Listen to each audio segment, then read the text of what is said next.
The Los Angeles Lakers. Listen, the Los Angeles Lakers, right, got swept in the playoffs. I know. They got swept by the Denver Nuggets. The Denver Nuggets were really good. I think the Los Angeles Lakers are still a really formidable team. I think they're still a contender. Because if you take into account everything that happened to the Los Angeles Lakers last year, and you compare it to their outcome, it was a miracle of a season. You have to remember, the Los Angeles Lakers started out the season 2-10 with Russell Westbrook on their team. 2-10 to making it to the conference finals is incredible. Most teams would give up. Most teams would say, listen, it's not our year, right?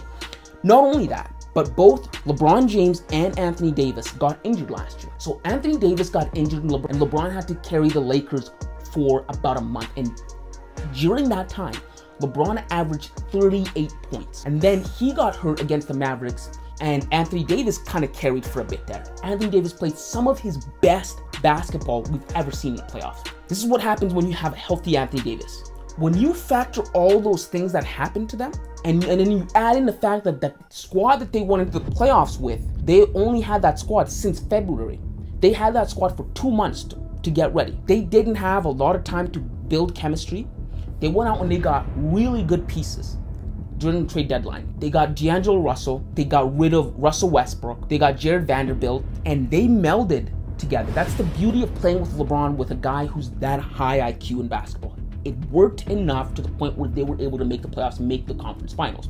Now, they got swept, but imagine what they can do when they start out the season knowing exactly the team identity. They're not fighting the woes of having Russell Westbrook on their team, when LeBron's not having to carry extra load because Anthony Davis is out. Imagine what they are going to accomplish now that they're going to have a full year to build chemistry, know where their strengths are, know where their weaknesses are, and by the time the trade deadline comes, they can swap out pieces to fix the holes that they have and get ready for the playoffs. LeBron James is going to be 39 next year, but LeBron James is still playing at a really, really high level. You saw what Anthony Davis can do in the postseason. He was the best player on the team in the postseason, in my opinion. You can expect the Los Angeles Lakers to be a contender for the top spot in the Western Conference next year and a contender for the championship. That's my number 3. And number 2 is going to surprise you. At number 2, I have the Denver Nuggets. Yes, those Denver Nuggets. Listen, the Denver Nuggets were as good as any team I've ever seen. Last year, prior to the season starting, I was sounding the alarm that, hey, listen, you guys, there's a monster sleeping in Denver, and once they wake, no one's going to be able to stop them. Guess what happened? That's exactly what happened. I predicted everything that was going to happen this year with the Denver Nuggets almost to a T. I said, if Nikola Jokic can stay healthy and play at an MVP caliber, and if both Michael Porter Jr. and Jamal Murray return, the Denver Nuggets are going to be one of the hardest teams to beat, because not only do they have these 3 spectacular guys, they are deep as hell. They got guys that can really play. And they picked up some really good players from the draft in Christian Braun. They went out and they got Aaron Gordon. His physique allowed them to do things offensively and defensively that other teams can't do. And they just had their way with the NBA last year. And I wasn't surprised, but a lot of people were. But when they took the number 1 spot from the Memphis Grizzlies in December, there was no looking back. The way that Nikola Jokic was playing, he was playing MVP caliber, and he was my MVP for last season. The only reason he didn't win it was because of voter fatigue and some other behind-the-scenes politics. But he was playing at such a high level that the league had no chance. And unfortunately for the Lakers, they ran up against a juggernaut. And they got swept. And it goes to show you just how good they were. I think they're going to be as good as they were this year. They're going to be really, really good, right? But I still have them at number 2 just because of who's at number 1. So that brings me to number 1. And number 1, we have, of course, the Phoenix Suns. The Phoenix Suns, they went out and they made the biggest change in the offseason. They made a few big moves in the last 6 months.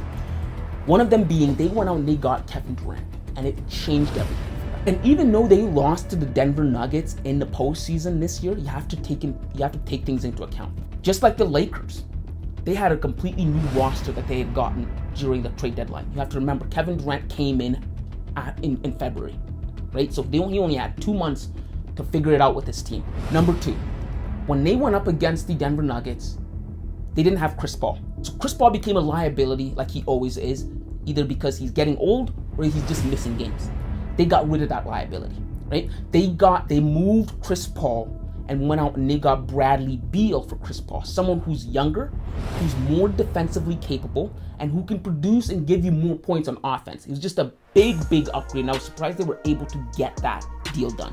The fault that they had in the postseason, right, in Chris Paul, they completely changed it. Even with all those handicaps, Devin Booker and Kevin Durant only playing 2 months together, Chris Paul barely playing, they still managed to win the most games against the Denver Nuggets out of every team that the Nuggets played. They beat the Nuggets 2 times with all those handicaps, those flaws that they had.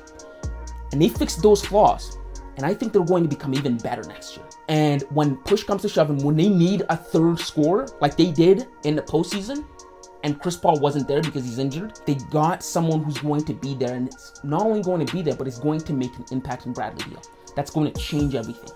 And so because of that, I have them as the #1 team to look out for. And like the Lakers, they're going to have a full year to build chemistry and understand each other and understand where they have holes. And when the trade deadline comes, they're going to be able to swap in parts and fix holes that they need to fix. So when the playoffs come, they're going to be ready. And so those are my top 5 teams to look out for. If you like this kind of content, hit the subscribe button, subscribe to this channel, leave your thoughts in the comments below. I'd like to hear what you guys think of my list. And aside from that, thanks for watching.